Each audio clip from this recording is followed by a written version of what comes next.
Hello बच्चों, let's read the question. So question says the size of gallium is smaller than aluminium wire. हमसे बोला गया कि जो गैलियम का साइज होता है स्मॉलर होता है एल्यूमिनियम से, क्यों ऐसा होता है? सो लेट्स सी इट्स की कॉन्सेप्ट। तो जैसा कि हम जानते हैं gallium has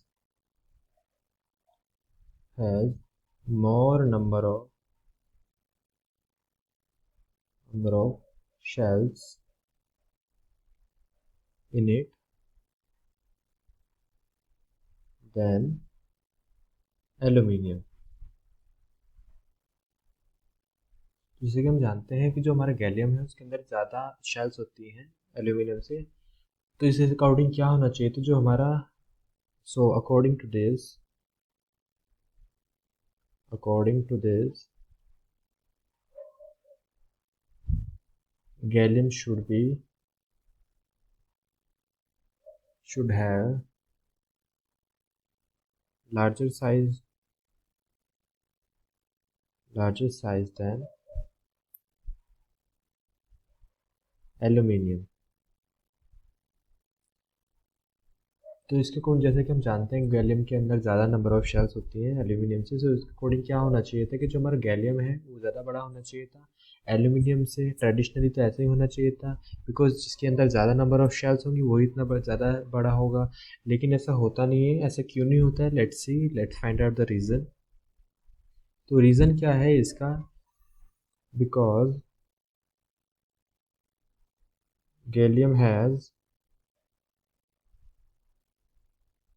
3D orbitals.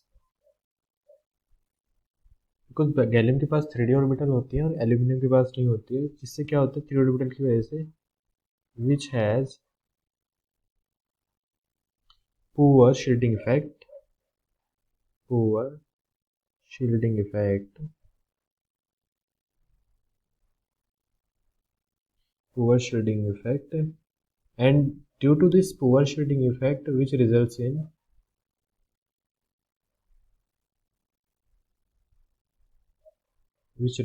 in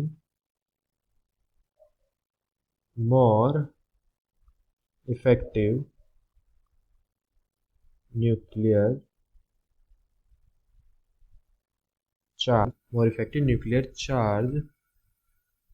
charge on the outermost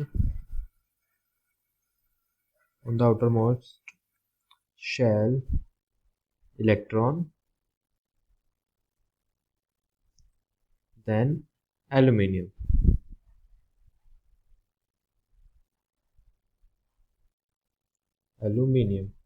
तो इसकी वजह से क्या होता है, क्या देखा हमने कि अभी कि जो गैलियम होता है उसके अंदर हमारे क्या होता है 3D ऑर्बिटल्स होते हैं, जिसकी वजह से क्या हो जाता है पुअर शील्डिंग इफेक्ट होता है और जो हमारा जो इफेक्टिव न्यूक्लियर चार्ज है वो बढ़ जाता है। तो इफेक्टिव न्यूक्लियर चार्ज से क्या होता है, जो इसके इफेक्टिव न्यूक्लियर चार्ज के बढ़ने से क्या होगा हमारा and due to this atomic जो रेडियाई होती है हमारी एटॉमिक रेडियाई वो क्या होती डिक्रीज हो जाएगी। Hence we can say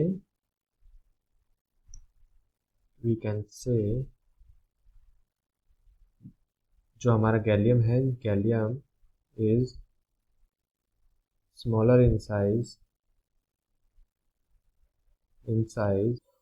then aluminium. तो यहाँ से हम बोल सकते हैं कि जो हमारा जो गैलियम है वो छोटा होगा एल्यूमिनियम से। Hope you understood it well. Best of luck.